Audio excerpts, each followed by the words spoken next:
ఓం నమః శివాయ శ్రీమాత్రే నమః. మిత్రులకి శ్రీభిలాషులకి అలాగే నేను ఇంతగా ఆదరిస్తున్న యూట్యూబ్ ప్రేక్షకులందరికీ కూడా పేరు పేరు ధన్యవాదాలు.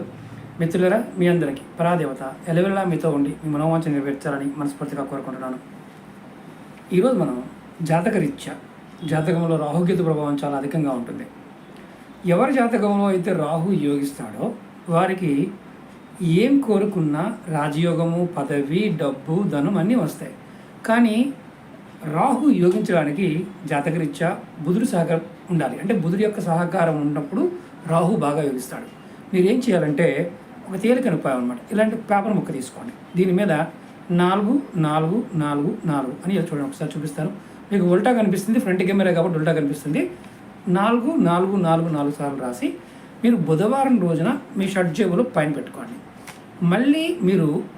మళ్ళీ బుధవారం దాకా దీన్ని జేబులోనే ఉంచుకొని తర్వాత మీరు ఏం చేస్తారంటే ఈ పేపర్ని ఎక్కడైనా సరే పార్కులో అంటే మొక్కల దగ్గర దీన్ని భూమిలో పాతిపెట్టడం కానీ చించేసి మొక్కల మొదలు పడేయండి. ఇది పార్కు లేదు గురువు గారు ఇంటి దగ్గర చేయవచ్చు. దీనివల్ల ఏం జరుగుతుందంటే మీ జాతకంలో బుధుడు యొక్క సహకారంతో రాహువు మీకు కోరుకున్న ప్రతి కోరికని కూడా నెరవేరుస్తాడు. గుర్తుంచుకోవాల్సింది ఏంటంటే ఈ పేపర్ని కంపల్సరిగా మీరు వారం రోజుల వరకు కూడా జేబులో ఉంచుకోవాలి. గురువుగారు మర్చిపోయానండి, నాకు షర్ట్ జేబులో ఉంచి అలాగ వదిలేశాను, మళ్ళీ పోయింది, మళ్ళీ వేరే రాసి పెట్టుకోవచ్చా? అలా కుదరదు. మళ్ళీ బుధవారం నాడు మళ్ళీ చేయటమే. మీరు మర్చిపోయారనుకోండి, మళ్ళీ రెగ్యులర్ చేయటమే. ఇలా ఎన్ని రోజులు చేయాలి? మనకు ఒక పెద్ద క్వశ్చన్ ఉంటుంది.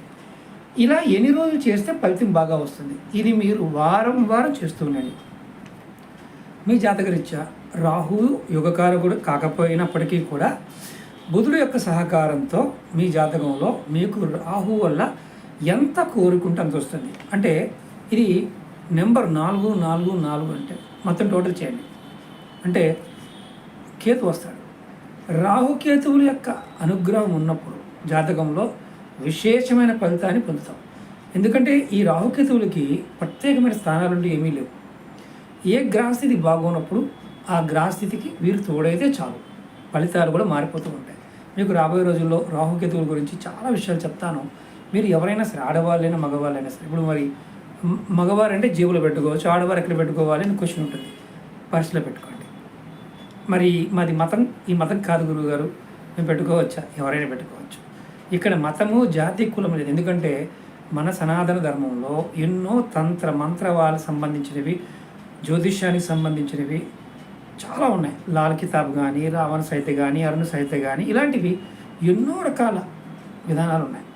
కొన్ని కోటాను కోట్లు ఉన్నాయి. చాలామందికి తెలియని వాడు ఏమనుకుంటారంటే ఇలాగే ఉంటుంది అనుకుంటారు. ఎన్నో మార్గాలు ఉన్నాయి. మీకు నేను షార్ట్ వీడియోలో కూడా చెప్తూ వస్తున్నాను, మీకు రోజు చెప్తూ ఉంటాను. మీరు ఆచరించగలదని ప్రయత్నించండి. అలాగే మీకు ఈ వీడియో నచ్చినట్టు లైక్ చేయండి, ఛానల్ని సబ్స్క్రైబ్ చేసుకోండి, పక్కనే ఉన్న గంట సింబల్ని యాక్టివేట్ చేసుకొని 10 మంది మిత్రులకి షేర్ చేయండి.